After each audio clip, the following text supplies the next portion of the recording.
Hey guys, welcome back to Planning to Fail. We are joined today by Gabrielle Angelino and Nikki Thompson. Is that not right? Angeloni. Oh my god. Angelino! Have you been stalking me? I prefer the term studying. I'm preparing for my new role. I guess that makes me the prey, huh? And you, the lion. Oh, you really are useless, aren't you? Pardon? There's at times inappropriate conduct in the workplace. Objection! Useless. Can I come in? Give us a bit of an elevator pitch on what this web series is. What is Fergus and So Fergus is a 6-episode comedy web series that follows Fergus, who is a miserable office worker whose life gets turned upside down when an over-the-top actor starts studying him for a role. what gave you the idea for this project? Yeah, so originally, it's kind of like a really long timeline. So I'll start in 2024. This is before Gabby and I started writing it together. I was really in the weeds on this horror script that I was writing with my friend who's actually in Fergus, Jack Tinga, and my terrific. incredible. Go check it out if you haven't. And he was also my housemate at the time. So we were writing this horror script and really in the weeds with it, and it was taking a little longer than we wanted, and it was a bigger scope plan than I guess we were intending. And I really just wanted to make something, and I was like, oh, I want to write something fresh. I want to write something a bit fun, not so because this horror was kind of depressing, kind of very full on. So I was like, I want to write something fresh. So I was like, I often do this when I'm looking for something to write. I just look in my notes on my phone and I'm I look up film ideas, because I always would write as the header, film idea, and then write this random, whether it's 1 or 2 sentences or 2 paragraphs. And I had this idea that I wrote 2 years prior in 2022, I want to say. And it was just, I must have watched an interview, I think it was with Christian Bale promoting the film Amsterdam, which I haven't seen. Yeah. But he was promoting the film, and he talked about how for his role, he followed a bunch of people around and studied them. At cafes, he would find someone and be like, oh, I want to learn more about them. So he'd stalk them around. Did they know about this? No, I don't think so. I think he just followed them, and he wouldn't ever approach or anything or talk to them. So I was like, oh, that's an interesting idea. I'd like to make a film about that. So then I was like, oh, okay, there's something there. So I started exploring it, and I just wanted to make a 10-minute short film about it. And then I had a script, a 10-pager. I sent the script to Gabby because she was doing a lot of script editing at the time. And so I wanted her really I guess harsh criticisms. I wanted her to go through the script and really tear it apart, which she was great at. She really tore it apart. It's my forte. Yeah. And I've always been really, I think, bad at writing dialogue. It's never been my forte. All the short films I did before moving to Melbourne, I'd work with a lot of my friends who were actors, so I'd hand them the script and I'd be like, just keep the intention there. The messaging is this, but be fluid with the wording. I think this could be better, and I think you could. Yeah. As long as it didn't stray from the meaning, I suppose. So I sent Gabby it, and my dialogue was trash. She tore it apart, which you can get into later. There's one piece of dialogue that she ridiculed me for. Can we hear what that was? Yeah, I mean, if you've seen the web series, it will make sense. But there was a line of dialogue from Colton, the actor, and he's just straight up saying to Fergus, so for context, I am an actor. And I was like, that just wouldn't happen. Yeah. And it made me laugh so much, because I would just annotate the script, and I think just in the notes, I was just like, this is hilarious and also awful. And she'd be like, what if you change this to something like this, and gave a big example of a page's worth of dialogue. And I was like, oh, I'm actually just gonna say that. So I just copy and pasted that into the script, so much so to the point that she became a co-writer, and we just kind of kept going back and forth on the script, sending drafts, and she'd be like, this, how about you do it like this? And we kind of just went from there, and that's how we ended up co-writing Fergus, and it kind of blew up into a 30-minute web series as opposed to, a 10-minute. This is the first time that the two of you have worked together. That was the first Yeah. time. Yes, Yeah. yeah. And how long had you known each other prior to that? We met in, I want to say November 2023. Yeah. So it was just like a month after I'd moved to Melbourne because I came from Canberra. So walk us back then to Canberra and from Melbourne. Okay. Yeah. Where did you guys start out in life? Yeah, so I guess for me, filmmaking is a relatively recent thing. Only in the last like 3-4 years have I really started to actually get into it. Growing up, I loved writing, and I was like an attention hog, and I would throw out sentences like I want to be an actor, but I never made any actual moves towards that goal. And I had older brothers and they would laugh at me. So there was that kind of protective element being like, I don't want to be a writer. They would laugh at you. They would laugh at you, like at you or with you. Sorry. What I mean is, were you like putting on little skits and they were laughing? No. Gotcha. No, When you they said- would when just you like, said your wildest dreams, they laughed at you. yeah, more in the sense that just, it's like, be realistic. Right. I mean, and same for like, I think it was also like an internal thing of just being like almost embarrassed by saying something like, I want to be an actor. Because everyone was like, that's ridiculous. Don't be silly, Gabby. But I loved writing and I used to write poetry. I mean, when I say poetry, they were just rhymes. And I used to write plays a lot this is in primary school. And I really loved writing short stories. I used to enter like all those library competitions and local council competitions. And so loved writing. And then I think when I got older, I think I still really had this idea that the creative arts was something that I really shouldn't pursue. And so I really wanted to go into sort of, when I went to uni, I was like, I'm going to be a lawyer or I'm going to be in international relations. And my writing kind of pivoted to journalism and blog posts and sort of political analysis. And I still love that. But I don't think it was really that fulfilling. And I think there was definitely something that was just like a block. Like I think I knew that I didn't really love it, but I thought that I should do it because it was maybe like a better career and, Stability. yeah. And just, I wanted to be able to tell my parents that I was going to be a lawyer. And like, they loved hearing that. Like, that's exactly what they wanted me to do.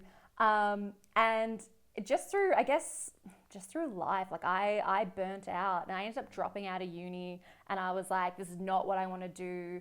And took a casual job in retail and was like, I'm going to be a writer.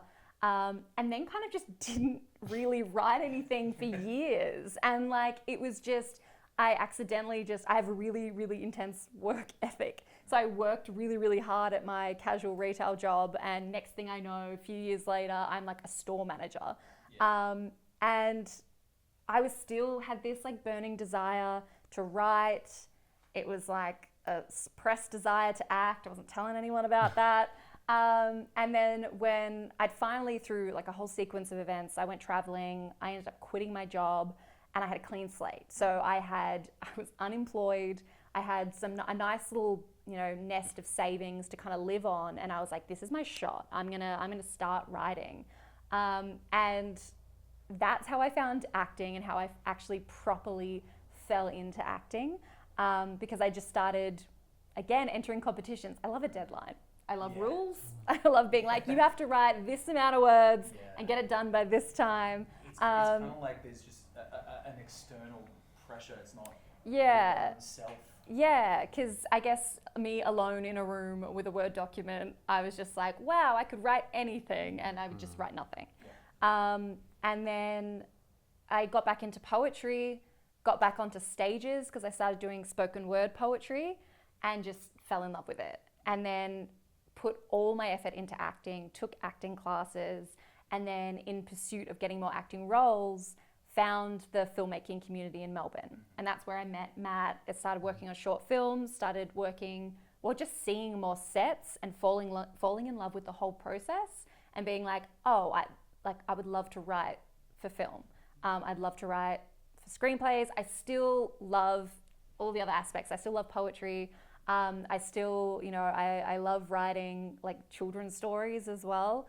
But yeah, I think I found like a niche here because I love writing dialogue. And I think that was something for me that was always holding me back, was because I just liked writing the dialogue and I hated writing the rest of the story. And I was like, I don't want to write about, what the wind feels like in the trees. I want to write like human connection stories. Is this a really nice pairing then between the two of you? If you can do writing dialogue and then that you hate writing dialogue. Yeah. Complement each other in a way. We do. We do. Wow. This is just for the record. This is a romantic relationship as much as a business. It is. Relationship. Yeah. So we met through the film networking scene, and then started dating April the following year. And then so Through working Fergus. through Fergus. We started working with Fergus, co-writing it, and then we started dating like probably 3 or 4 months before we shot. Gotcha. So I guess like a pre-production romance. It's a great pairing though, because we did a short film that we shot last November, and in the script I kind of wrote. I did an outline and then I did the first draft of the script, and there's this big scene with lots of dialogue, and I was like, I didn't even try. Normally I'll write some temp dialogue and be like, this is what it feels like, can you make it better? But for this one I was like, just insert funny dialogue here. And then Gabby kind of went to town with it. So in a sense you're just writing treatments and then sending it to Gabby to in a way, it depends on the scene. I'll for most of that script, I did do dialogue, but then that last chunk, I did, It's a bit of a mishmash, yeah. And what's your whole life story like, Matt? Is there any similarities? Is it? Did you also have a thirst to be an actor, or were you always trying to be a filmmaker? No, I wouldn't say I ever had a thirst to be an actor, but I have acted. And I acted in one of the short films I did in Canberra, and now I can't watch it. And that's kind of a problem when you edit your own films. Yeah, so I started getting other actors, and I've got a million people around me that are way better performers than I am. So it's easy to lean on them as opposed to use myself. So you're from Canberra. Yeah, the nation's capital. The nation's capital. Is that what they call it in Canberra? Yeah. Hey guys, welcome to the nation's capital. I think there are signs that say that. I think there's number plates that say Canberra, the nation's capital. Yeah. Probably true. Yeah. So was there a big film community in Canberra for you to get into? I wouldn't say a big film community, but there is a film community for sure. So I guess I'll go back before that. Take us all the way back to the start. Yeah. So I guess the very start of any interest in film, growing up, loved watching film and television. I was quite obsessive with my favorite things, to be honest. Big superhero fan, big nerd. And that was across all sort of media. So movies, shows, games, comic books, etc. Big nerd. So that's kind of how I got really obsessive with film. I think was probably the gateway were the superheroes, and then I wanted to see the adaptations and stuff, and then just got obsessed with film as a bigger medium. And then, so kind of when I was younger, I started video editing when I was 10 years old. I had a laptop and I would do trailers and music videos and stuff of my favorite movies and shows, just little really crappy, an Avengers trailer before the Avengers movie ever existed. And I'd put them on YouTube. I did a bunch of stuff on YouTube, which you can't find anymore. I deleted it all when I was a kid. I'd make a new account every other week and upload videos and then delete it. Was really obsessed with Dragon Ball Z and stuff. So stuff like that. And so just kind of kept editing stuff. And then I really got into really got obsessed with filmmakers as well. Filmmakers like Christopher Nolan and Steven Spielberg, just endlessly reading their Wikipedia pages about how they became filmmakers, and I'd be I want to do that. It's possible to make movies. I want to be that guy. And then I have this memory of before ever doing media in school of a family friend being Matt, what do you want to do when you're older? And I was I want to make movies. And he's yeah, but what do you really want to do? And then I was oh. It seems like a running. Yeah. And then I was I don't know. I like computers. I guess I could work in IT. So felt really disheartened after that. And then going into high school, in year 8, there was a media class that was an elective, so I could finally do electives. And the media class was called short film production, and I was like, hell yeah, let's do it. So did it, made a really, really, really shitty horror film called Class of the Dead. But like, my teacher was so supportive. His name was Mr. Thompson, ironically enough, but without the P. relation. No relation, no. Without the P. Without the P. That's an insane way to spell that name. It's an insane way to spell it. I know. But he was so helpful, and like I think he really saw how passionate I was about it. So he submitted our film to a thing. I don't know if it still exists anymore in Canberra. It was called the Limelight Short Film Festival, and I think it was basically like any film that gets submitted gets in, and they had like a student section. So he put ours up. And then, so my first short film that I ever made played at the National Film and Sound Archive in Canberra, which was like a crazy experience. We had like a full audience, and people were laughing at the film, whether I intended it to be funny or not. But I loved it. Like, it meant a lot that like people were like engaging with it and interacting with it. And I guess like that experience of being in the cinema with an audience watching your creation, I loved it. Like, it was quite intoxicating, actually. So I was like set. I was like, I want to keep doing this. So I made like probably, I think like 12 short films from year 8 to year 12. Yeah, so I just made heaps. Like, I think by the end of year 12, because I could pick my classes, I was doing like 3 media classes. I was obsessed with it. I like got enough credits to like drop like math and all the other ones that I was doing. And I just like was doing like 3 media classes and drama. So yeah, I was really obsessed with it. And then after school, kind of, I don't know, I think like not having that facility through school in Canberra, not really having like that prominent of a film community that I was aware of. I really dropped off, and I was like, I don't know, I had a lot of anxiety about it. I'm quite an anxious person. And yeah, I just like felt really discouraged to make things. I was like, oh, my stuff's not going to be good enough. So I just stopped completely from like the years of like 18 to 21, I stopped making things. And then I think I got to the point where I was like 21, I'd been working like full time for a few years, and I was like, it was just always in the back of my mind, kind of like what you were talking about, always this burning desire where I just like, I think that burning desire became more prominent than like the anxiety I had and like the fear of not being good enough. Yeah. So I was like, fuck it. I'm just gonna do this. Like, I'm gonna make something. Canberra has like a yearly short film festival called Lights Canberra Action, which is a great one. It's like at the start of a 10-day period, they give you 10 items and locations around Canberra, and they're like, go make a film and include each and every one of these. So it's kind of like a scavenger hunt filmmaking exercise. Yeah, and then they do a screening after that 10-day period. So I did a workshop that was run by a filmmaker in Canberra, and kind of got paired up with this guy, and we wrote and directed the film together, and it got into the film festival and won like a best screenplay, best use of theme award, and that was called Gossamer, and just had a great time making it. So I was like, oh, I want to make a film every year for this festival, and that kind of became a tradition in Canberra. Like, every year I would make a short film for that festival, but kind of outside of that, I wouldn't do a lot of filmmaking. So I think I still had like the hunger to do more. So yeah, I don't know. And then I just moved to Melbourne to pursue filmmaking further and feed into like a bigger filmmaking community that I only assumed was here because it was like a much bigger city than Canberra, of course. How long have you been in Melbourne now? I moved in October 2023. So how quickly do you think you found that community? Pretty quick, honestly. I went to like an indie movie screening for a film called Evicted that was made in Sydney, and they were touring it around Australia.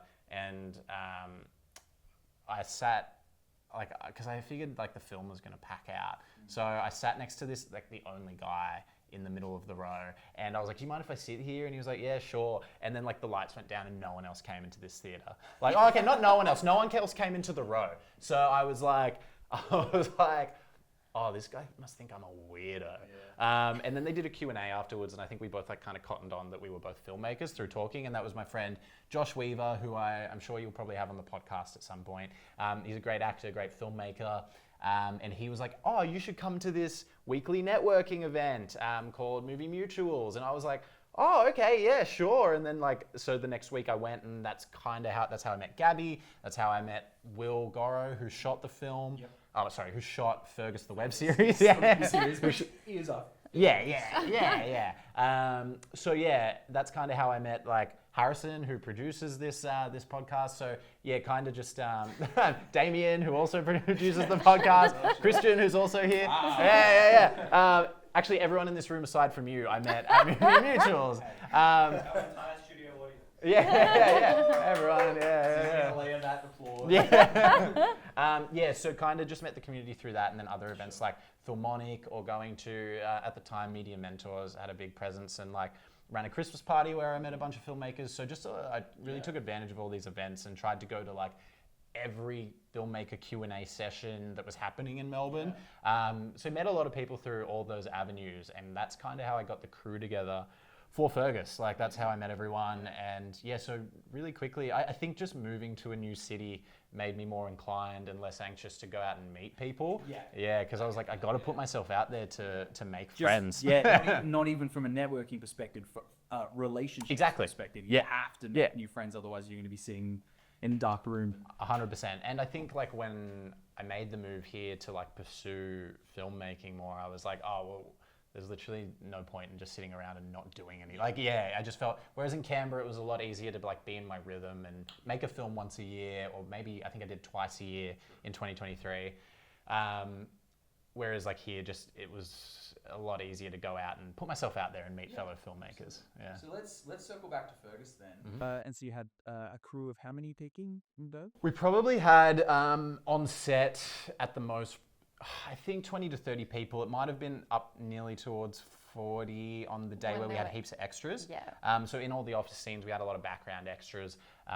So it was a big crew to manage, and a huge change from anything I had done, because in Canberra there were kind of only 2 crew members on most of my shoots, and it was me and my DP Yogi, and then maybe like one of Yogi's friends. Yeah. Short for Joachim Ellenrider. But he goes by Yogi for convenience. There was a big budget involved in getting a crew together of that size. Yeah, I mean, we still really wanted to make this for, I mean, as little money as possible, because we had nothing but our own savings. And to be perfectly honest, it started with just Matt's savings. And then when I started being more involved in the project, I was like, okay, let's make this more of a team effort, because originally I had just been helping with the writing, and then I jumped on board as a producer and first AD and production design. So we wanted to do it properly. So we were willing to spend money. So we got a full crew. But that being said, like most of the crew volunteered their time. So where did the money go then? Post was a big thing. Post. Post was huge. Like post sound like is probably like a big part of our budget. Yeah. And catering. Catering's crazy, especially when you have like almost 40 people. Yeah. But if you've got a crew and a cast plus 40 people. Yeah. Even if they're volunteering, you still have to feed. Exactly. Yeah. And probably just like getting locations as well. Like we shot at various locations, some of which we had to pay for, one of which was a share house that Gabby lived in, so we didn't have to pay for. Yeah. And also getting like the permits from the council to film in parks and film in other locations. So there was just sort of. Did that cost us money? Permits? I don't think so. Yeah. No, insurance. Sorry, insurance. Oh, insurance. Yes, we had insurance. Public liability insurance, which you needed in order to get the permits. Yes. A lot of just ad hoc expenses that add up so quickly. Yeah. And even in terms of like props, and I mean, we tried to keep things as like bootstrapped as possible, but we did have to make an empty rehearsal room look like an office. Yeah. And there was literally nothing in that room. So we were lucky. We had a lot of stuff. We sourced things quite creatively. We got a whole heap of office gear from a closing down real estate agent. We just ransacked them and took all their screens. And with permission. We did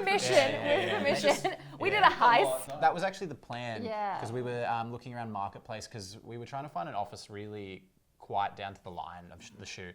And I was looking on Marketplace, we both were, and there were office spaces that were clearing out, and I was like, oh, could I get in there like on that weekend? And all of them were, it happened so last minute where all of them were like, no, we'll be cleared out by the time you're shooting. but then I don't know if you want to get into. Yeah, how no. we- So then, while we were looking at all these offices closing down, we saw that a lot of them were getting rid of their office supplies, whether it be desks, chairs, stationery, and monitors. And we were like, "This is great! Like, we need all of this stuff." Because I think at that point we decided we were just going to take this empty room at Stupid Old Studios in Brunswick. Is that what it's called? Stupid Old Studio? It's now Humdinger. Now Humdinger Studios, it was at the time. So this is not the location that you filmed.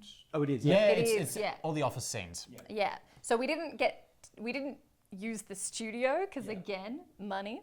But they had a rehearsal room that was just an empty square room up in their office space, and we were like, "Can we have that?"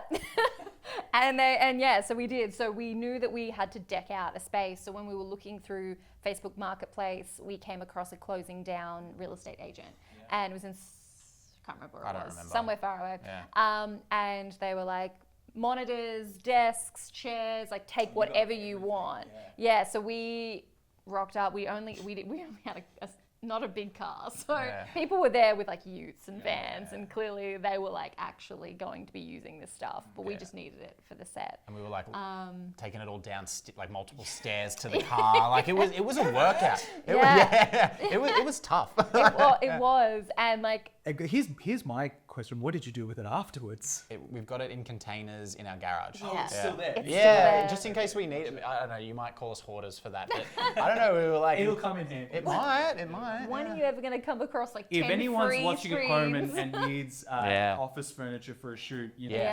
Yeah. One thing that we're really interested in on this show, it's called Planning to Fail, and one thing we're really interested in is what were the challenges that came up along the way that either you did anticipate and you found some way around, or that you didn't anticipate at all and that you had to fix on the fly. Did anything come up for you that... I mean, there were so many things. As they're like, I'm sure all filmmakers will say like, oh God, just like fires everywhere. That is filmmaking, just putting out fires. But for us, there were a lot of challenges from just how many shoot days we needed to cram in. We stupidly had multiple locations in our script. In our effort to keep it low budget, that was a mistake. But so we needed enough days that we could move around locations, but we were actually really hindered, one by the cost of day rates for certain crew members, and also paying for food. And just, we also had some of our actors, they had limitations in their availability. So we only really had 2 full weekends to actually get it all done. So it was like a feat of scheduling. And we had a lot of spanners thrown at us all the way throughout. Like we had one of our actors had another commitment like pop up at the last minute. And so we had to rejig the schedule and, like within the week of shooting. And I'd never been a first AD before, so this was all new to me, and I took it really, really seriously, and I was like, we're gonna make this work, and me and Excel, best friends. You're the first AD and you did wear a couple of hats on this film, didn't you? I did, yes. So This web series. web series, yeah. So for viewers at home, it was a film, and then it became a web series on set. Yeah. Oh, really? Yeah. So you went into it anticipating making it as a short film? Yeah. The script was 21 pages when we went into production.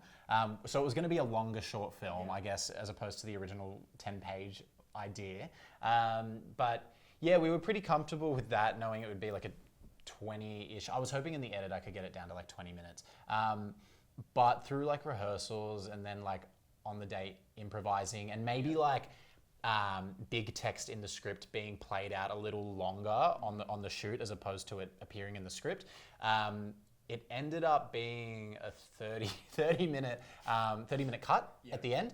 And I remember on the second weekend, in a bit of a moment where we were like setting up in another room, it was me, Will Gorrow and Jared Webster, who was on set, I think as both a PA and an extra for us.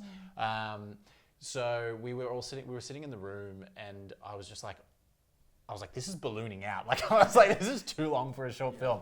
Like, I don't know what to do. And I think Jared said something like, why don't you make it a web series? Like, there's a lot of funding money in that, like, for web series. And I was like, actually that could work. Like, so yeah, it ended up becoming like, as a result of that, it went into like a 3-episode web series, and then through post we found it like a 6-episode web series. Yeah. You were wearing the first AD hat. Yep. And what other?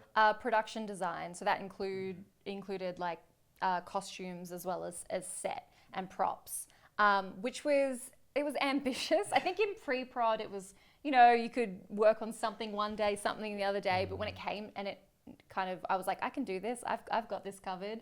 And then when it came to the actual shoot days, I was like, I'm everywhere.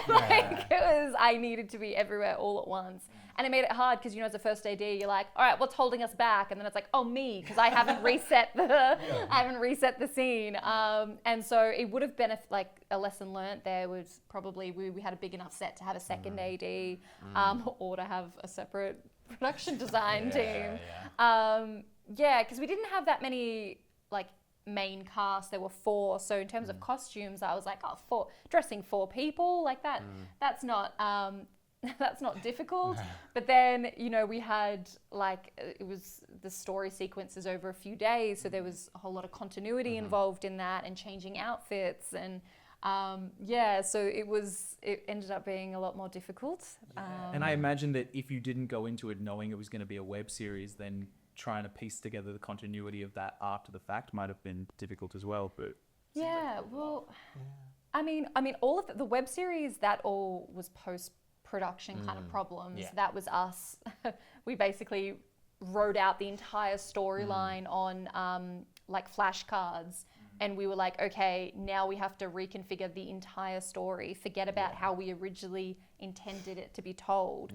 And let's just move the cards around and see what happens. And see if we can make these snappier. Let's see if we can where would our episodes end if we decided now we wanted it to be episodic. Yeah, I think in the end, the second scene, and there's 2 scenes in the first episode, and the second scene was meant to be scene 4 or 5, and then scenes 2 and 3 are in episode 2.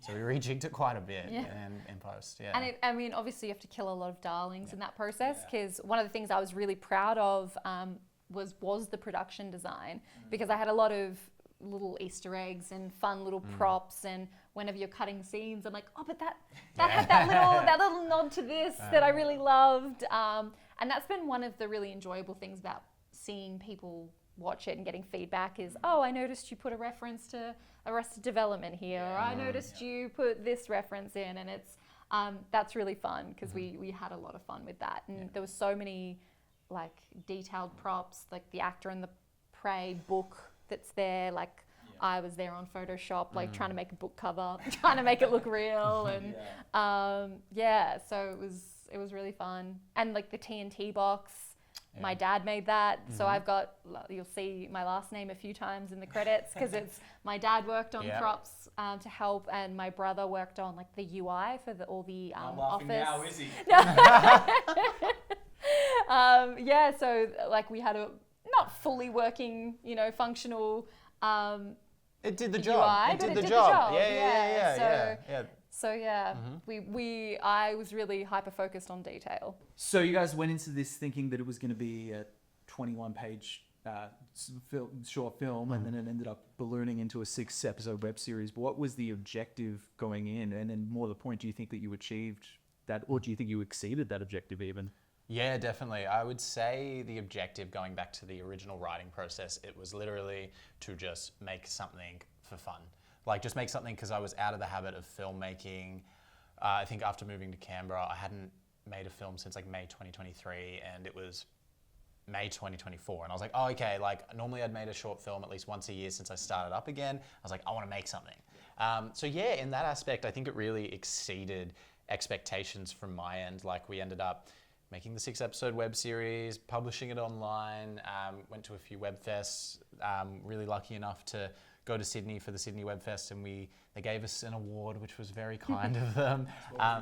It was the Emerge Award. So it was something the Emerge category was for things made under 15K for web series. So we submitted to that, and thankfully we got the award, which was great. It was a great day.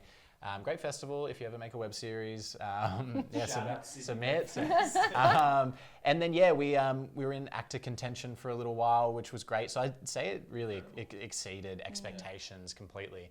So really proud of how it turned out. Absolutely, absolutely. And then do you have any advice that you might give to anyone who's Ooh. to make a web series or even a short of their own? Yeah, I would say for me personally, if it's web series specific, I think maybe what our thing suffers from is like not having a built-in fan base, because I think a lot of web series will succeed if you already have an audience.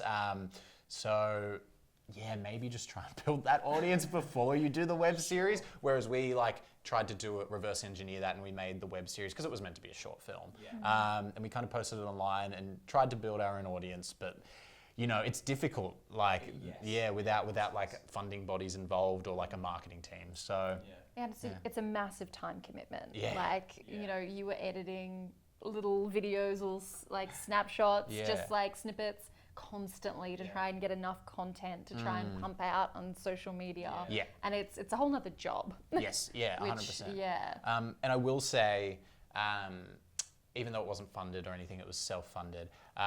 Screen Australia were really happy to have a chat to us. So I reached out to them and I was like, hey, I don't know how to market this. Like, you guys deal with a lot of web series. Like, what should I do? Like, what's the best approach to like releasing this? And one of the staff members at Screen Australia took the time to call me and talk to me for 20, 30 minutes and it was like, I recommend you taking this route. You can do it if you want, but you don't have to. And just kind of laid out what ended up being our marketing strategy to an extent. So if you ever have any questions, and I know it can be hard with funding. When you don't get funding, you can feel really bitter towards the funding bodies, but they are happy to talk. So I highly recommend just reaching out. And what's next for you guys? And then how can people follow you on social media or? Yeah, our YouTube is youtube.com // at lollybag. And then our Instagram is at lollybagfilms. So you can follow us there. We're hoping to make it vertical to maybe get an audience on TikTok. So I'm in the process of editing it like that. We also have completed production on our next short film, which is a horror comedy called I Fell in Love with My Sleep Paralysis Demon, which Gabby actually stars in. And I think this year we're really keen to maybe try and build an audience for Lollybag through some sketch comedy. We've been doing a lot of sketch comedy writing for the past year through the Improv Conspiracy, which we were talking about off camera beforehand. We're keen to start putting that onto screen and publishing that through our production company just to, regularly produce content while the bigger stuff gets written in the background. Yeah. Which we are writing, bigger stuff. So, Big things coming. Watch this space. Guys, thank you so much for joining us. Everyone go watch Fergus, and we wish you absolutely all the best of luck in all of these big projects coming up for you. Thanks, Tim. Thank you. Thank you.